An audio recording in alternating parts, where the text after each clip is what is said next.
Hello everyone, today I'm going to show you my process for making a jigsaw massager. I like to use the Bosch T101B blades.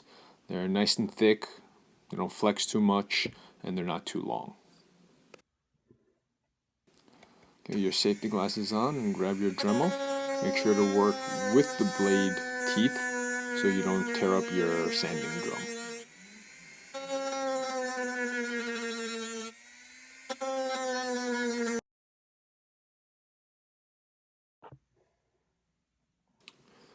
You don't need to get it all the way flat. You can have the little bumps, but just run your finger across it. Make sure there's no sharp points, there's no burr, and you're good to go.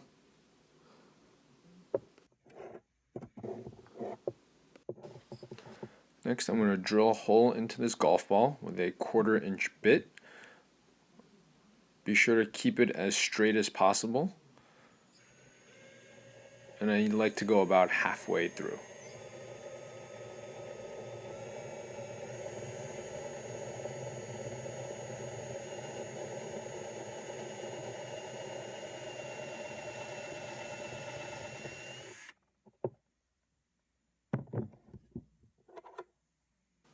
I'm going to check the depth here, and not as deep as I would like, so I'm going to extend it a little further down.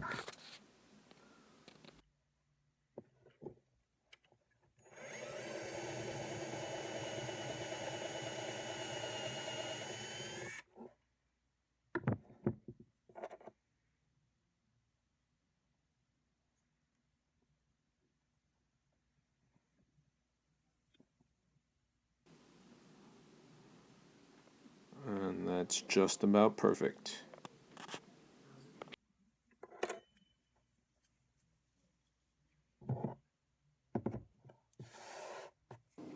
Grab some compressed air and blow out whatever debris is left in there.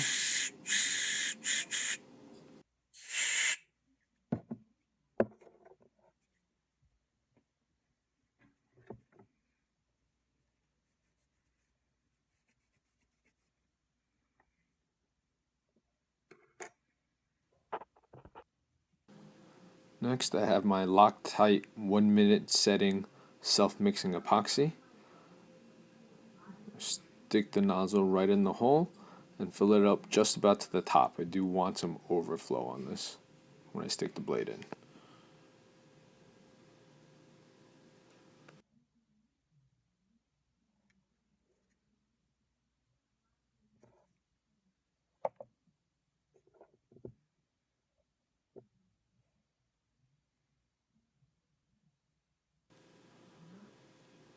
Push it all the way in there and just roll it around a little so the overflow is even on all sides.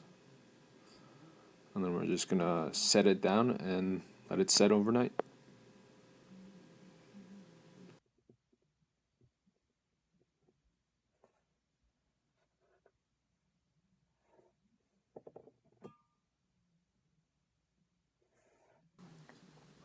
And here it is in action with one that I made earlier.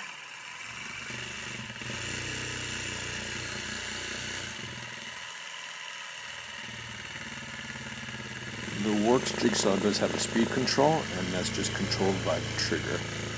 So the lighter you pull the trigger, the slower it is. Harder you pull the trigger, the faster it moves. Here you see it in slow motion. You can really see the waves just rippling through my whole arm.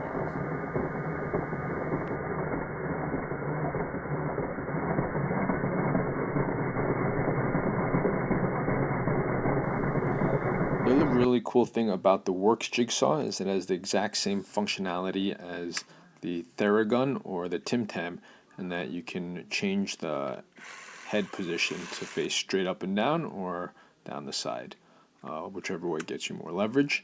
This is also a 20-volt battery versus 10 volt on those massagers.